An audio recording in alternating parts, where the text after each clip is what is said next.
Perkenalkan, nama saya Hilyatul Aulia dari Prodi Kesehatan Masyarakat, Fakultas Kesehatan, Universitas Syarif Hidayatullah, Jakarta. Ada yang lupa nih. Pada video kali ini saya akan membahas tentang poliomielitis atau polio, di mana polio ini mungkin terdengar dengan penyakit yang sangat lama, tapi sampai sekarang polio ini masih bisa menyebabkan kelumpuhan permanen bila imunisasi tidak lengkap.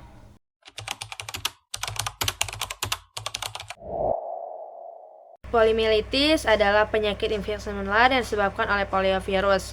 Penyakit ini menyerang sistem saraf pusat dan pada kasus tertentu menyebabkan kelumpuhan hingga kematian. Polio disebabkan oleh poliovirus, yaitu virus RNA dari genus Enterovirus dan famili Picorniviridae.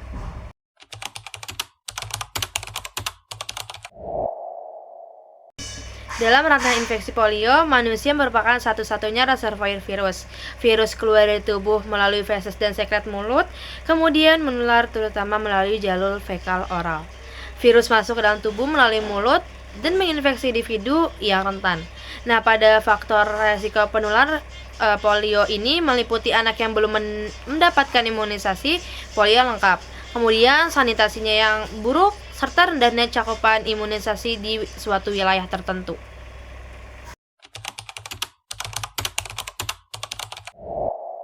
Rentan, polio ini terutama pada anak-anak yang belum mendapatkan imunisasi yang lengkap dan tinggal di lingkungan dengan kebersihan yang kurang baik. Setelah terpaparnya virus, poliovirus ini memiliki masa inkubasi sekitar 7 hingga 21 hari sebelum menimbulkan gejala.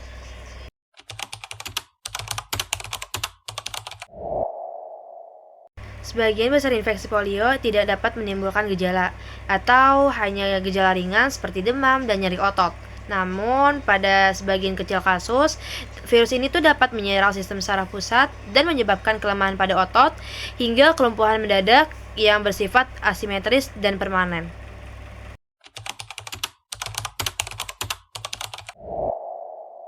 Epidemiologi deskriptif, poliomielitis dapat ditinjau berdasarkan orang, tempat, dan waktu.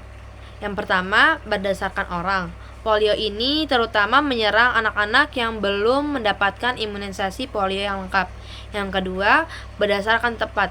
Penularan lebih beresiko terjadi di wilayah dengan sanitasi yang buruk dan cakupan imunisasi yang rendah. Yang ketiga, berdasarkan waktu. Polio dapat muncul kembali dan berpotensi menimbulkan kejadian luar biasa apabila terjadi penurunan cakupan imunisasi pada suatu periode tertentu.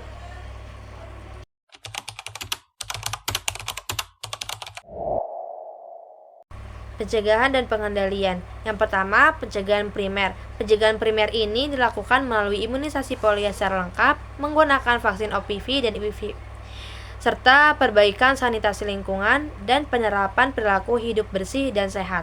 Yang kedua, pencegahan sekunder dilakukan melalui deteksi dini kasus lumpuh layu akut atau acute validis pilaris, pelaporan cepat, serta penanganan segera untuk pencegahan penularan lebih lanjut. Yang ketiga, pencegahan tersier.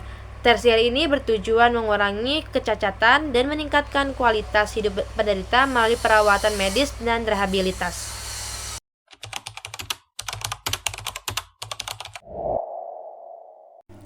Sebagai penutup, ada 3 hal yang perlu kita ingat. Yang pertama, polio ini adalah penyakit menular yang bisa menyebabkan kelumpuhan.